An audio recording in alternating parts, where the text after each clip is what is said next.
സങ്കീർത്തനം 6. ദുഃഖത്തിൻ്റെ വിലാപം. കർത്താവേ, കോപത്തോടെ എന്നെ ശകാരിക്കരുതേ, ക്രോധത്തോടെ എന്നെ ശിക്ഷിക്കരുതേ. കർത്താവേ, ഞാൻ തളർന്നിരിക്കുന്നു, എന്നോട് കരുണ തോന്നണമേ. കർത്താവേ, എൻ്റെ അസ്ഥികൾ ഇളകിയിരിക്കുന്നു, എന്നെ സുഖപ്പെടുത്തണമേ. എൻ്റെ ആത്മാവ് അത്യന്തം അസ്വസ്ഥമായിരിക്കുന്നു. കർത്താവേ, ഇനിയും എത്ര നാൾ?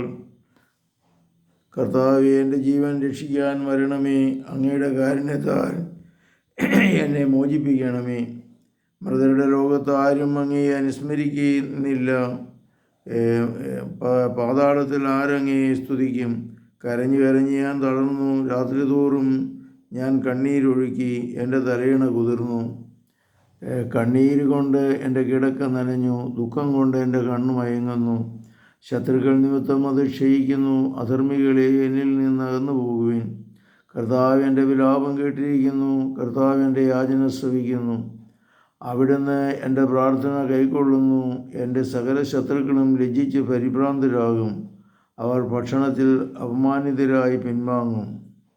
കർത്താവേ, ഞങ്ങളെ അനുഗ്രഹിക്കണമേ. പരിശുദ്ധ പരമദിവ്യകാരുണ്യത്തിന് നേരവും ആരാധനയും സ്തുതിയും പുകഴ്ചയും ഉണ്ടായിരിക്കട്ടെ. ഈശോ മിശിഹായ്ക്കും സ്തുതിയായിരിക്കട്ടെ.